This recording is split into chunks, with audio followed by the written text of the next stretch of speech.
आज की खबरों के प्रायोजक हैं FH मेडिकल कॉलेज एदमातपुर। हॉस्पिटल में जनरल वार्ड में भर्ती मरीजों की निशुल्क जांच और ऑपरेशन किए जाते हैं। आयुष्मान कार्ड धारकों के लिए सभी प्रकार की बीमारियों का इलाज मई दवाओं के निशुल्क किया जाता है। आगरा के तहसील एदमातपुर में सोमवार को तहसील क्षेत्र के गाँव बंगारा निवासी दर्जन भर ग्रामीण महिलाएं और युवतियों भीम आर्मी के कार्यकर्ताओं सहित पहुंचे, जिनका आरोप था कि सरकारी जगह में बने सार्वजनिक भवन में बरसात के मौसम में गांव के एक परिवार को तहसील प्रशासन और पुलिस द्वारा ठहराया गया था, लेकिन अब ये परिवार बरसात बंद होने के बाद भी भवन को खाली नहीं कर रहा, क्योंकि गांव के बच्चे इस भवन को पढ़ाई के लिए लाइब्रेरी के रूप में प्रयोग करते हैं। ग्रामीण ने SDM एदमातपुर के नाम एक ज्ञापन सौंपा, जिसमें उन्होंने आरोप लगाया कि दूसरे पक्ष के लिए लोग ग्रामीणों से अभद्रता करते हैं और गाँव के कुछ युवकों पर परिवार की महिला द्वारा झूठा मुकदमा भी दिखाया गया। भीम आर्मी के कार्यकर्ता रिंकू सेठ ने कहा कि अगर 2 दिन के अंदर कार्रवाई नहीं होती, वे ग्रामीणों के साथ धरने प्रदर्शन को बाध्य होंगे। बंगारे गांव का मामला है जो एदमातपुर तहसील में ही लगता है। वहाँ पे 12 तारीख को जो बारिश हुई, तो बारिश में एक गरीब आदमी का मकान गिर गया। तो वो चौकी इंचार्ज छलेसर और थाना इंचार्ज यहाँ के एदमातपुर के और यहाँ के तहसीलदार साहब ने उस गरीब आदमी को, जो बाबा साहब के नाम से प्रचलित एक लाइब्रेरी है बंगारे के अंदर, बंगारे में आज तक कोई सरकारी स्कूल ही नहीं है, तो बच्चों ने उस सरकारी धर्मशाला या बरात घर को ही बाबा साहब के नाम से लाइब्रेरी बना लिया है। तो उसमें ये बच्चे अपनी पढ़ाई करते हैं। तो उन्होंने क्या किया कि उसको, जो गरीब आदमी था, उसका जो कोई कंजड़ है जाति का, तो उसका आवास गिर गया। तो उन्होंने क्या किया, उसी लाइब्रेरी में जो बाबा साहब के नाम से जो भी तस्वीरें थी, हमारी किताबें थे, उन सभी को एक तरफ हटा के और उन्होंने उस आदमी को उसमें प्रवेश करा दिया दबंगी से ताला तोड़ के। किसने करा दिया था? जो चौकी इंचार्ज छलेसर और यहाँ के तहसीलदार साहब है, और नाम तो मुझे नहीं पता है। तो उसके बाद में कोई बात नहीं, उसके बाद में क्या होता है, लोगों ने वहाँ विरोध किया, भाई हमारे बच्चे इसमें पढ़ते हैं। ये मामला है 12 अगस्त का, हमारे बच्चे पढ़ते हैं, ऐसा नहीं होना चाहिए। तो इन्होंने विरोध किया, तो भाई पुलिस तो पुलिस है, तानाशाही तो चली रही उसकी। तो उन्होंने क्या किया, उनको लाठीचार्ज कर दिया। लाठीचार्ज करने के बाद में उनको वहाँ से भगा दिया सभी लोगों को। तो फिर इन लोगों ने भीम आर्मी आजाद समाज पार्टी के संपर्क हमारे कार्यकर्ता हैं, उन लोगों ने हमें अवगत कराया। तो इस मामले हम ACP साहब से ही मिले, उनको भी अवगत कराया। वहाँ जो दबंग लोग हैं उस गाँव के, तो उनकी सह से उसमें अंदर घुसाया गया वो आदमी को।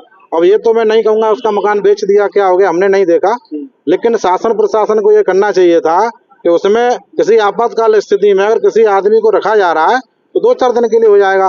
ऐसा नहीं कि जो भी कोई सरकारी संपत्ति है उसमें किसी भी आदमी को परमानेंट रखा जाए, ये नियम के विरुद्ध है। मानते हैं किसी आपातकाल स्थिति में लाइब्रेरी नहीं चल पा रही है।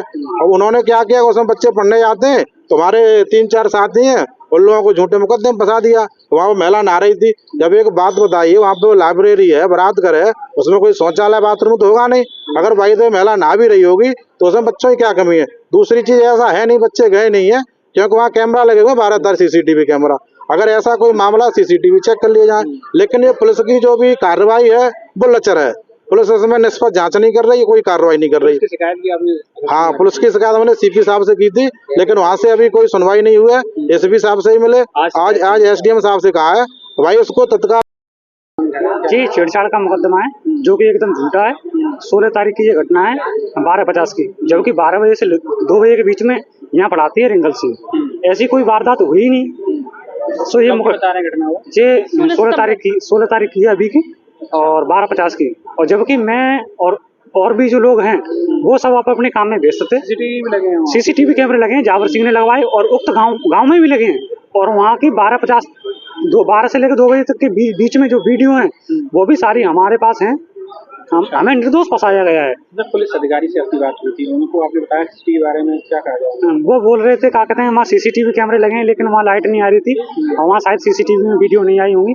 लेकिन भले वहाँ वीडियो नहीं आई हुई, लेकिन जो बच्चों ने वीडियो जो मोबाइल में बनाई है वो वीडियो उसी टाइम टेबल की है। ऐसी कोई वारदात हुआ था उस टाइम पर? क्या कोई लड़ाई वड़ाई हुई थी? कोई लड़ाई झगड़ा नहीं। गाँव में वो बसने आए थे, गाँव वालों ने उनका स्वागत किया, उन्हें संरक्षण दिया। 4-5 दिन की पुलिस लिखा है, ऐसा कोई बात ही नहीं हुई उस टाइम पे। कोई मामला नहीं, कोई बात नहीं। बच्चों ने बोला था कि हमें पढ़ने में दिक्कत हो रही है, अब आप यहाँ से चले जाओ। तो ये रिंकल सिंह से कह रही थी कि अगर किसी ने, गांव वाले ने यहाँ से निकलवाने की हमें कोशिश की तो झूठा छेड़छाड़ का मुकदमा दर्ज करा दूंगी। और मेरी बहन है रिंकल सिंह, इसका नाम दर्ज न करा के उसने मेरा नाम दर्ज करा दिया। 3 लोगों के नाम दर्ज करा दिए और 5 लोग अज्ञात में। हाँ। क्या नाम है आपका? मेरा नाम रिंकल सिंह है। मैं उस लाइब्रेरी में पढ़ाती हूँ। उस दिन बच्चों को पढ़ाने गई थी तो वो वहाँ की औरतें हैं जो मुझे गाली दे रही थी। ये कह रही थी यहाँ कोई पढ़ाई नहीं होती है, यहाँ ये वो होता है। कितने लोग रहते हैं वहाँ पर? वहाँ 4-5 लोग रहते हैं। कमरे कितने हैं? कमरा एक ही है, कमरा है। उसी में बच्चों को पढ़ाते हैं। उसी में आप लोग रहते हैं? हाँ। अब नहीं चल पा रहा है? नहीं चल पा रहा है, बंद डरा है। कितने दिन हो गए होंगे? 15-20 दिन हो गए इस बात को।